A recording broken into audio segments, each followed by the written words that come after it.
চাঁপাইনবাবগঞ্জের শিবগঞ্জে ভয়াবহ নদী ভাঙন রোধে জরুরি ব্যবস্থা নেয়ার দাবিতে মানববন্ধন করেছেন ক্ষতিগ্রস্ত স্থানীয় এলাকাবাসী। মঙ্গলবার 23 সেপ্টেম্বর উপজেলার দুর্লভপুর ইউনিয়নের নামজগন্নাথপুর ফিল্ড বাজার এলাকা থেকে শুরু হওয়া মানববন্ধনে স্থানীয় নারী পুরুষ শিক্ষার্থী কৃষক জেলে ও ব্যবসায়ী সহ সর্বস্তরের মানুষ অংশ নেন। এতে বক্তারা জানান, ভাঙনের তীব্রতায় উপজেলার দুর্লভপুর, পাকা উজিরপুর ও মনাকষা সহ 4টি ইউনিয়নের শত শত বসতবাড়ি, প্রায় 15টি প্রাথমিক বিদ্যালয়, 5টি মাধ্যমিক বিদ্যালয়, 4টি মাদ্রাসা, 50টি মসজিদ, 5টি কবরস্থান সহ বিস্তীর্ণ এলাকার ফসলি জমি নদীগর্ভে বিলীন হওয়ার পথে।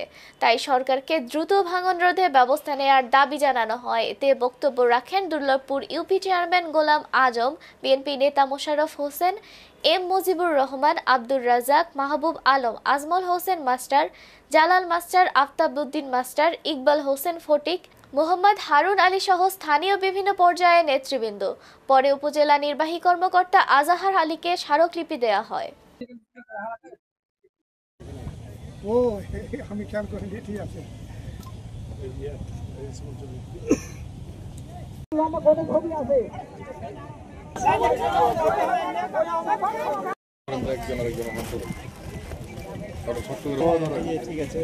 আমাদের দাবি, পদ্মা নদীর এই যে বাম তীর সংরক্ষণ একটা স্থায়ী বাঁধ আমরা দাবি করছি। আমাদের যে ক্ষয়ক্ষতি হয়েছে, আমাদের মানুষের হাজার হাজার বিঘা জমি নষ্ট, ফসলি জমি নষ্ট হয়েছে। আমাদের সরকারি প্রতিষ্ঠান যেগুলো ছিল, প্রাইমারি থেকে হাই স্কুল থেকে কলেজ থেকে মাদ্রাসা থেকে, অনেকগুলোই আজকে পদ্মা নদীতে চলে গেছে।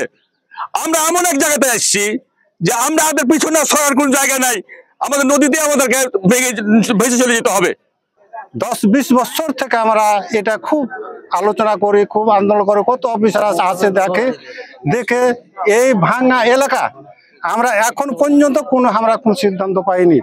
আপনার প্রধান উপদেষ্টার কাছে আমাদের আবেদন যে আমাদের ভাঙা এলাকা এটা আমরা চাই, এটা আমরা বাঁধের জন্য আমরা এসেছি, বাঁধটা আমরা চাই, এটা আপনার কাছে অনুরোধ।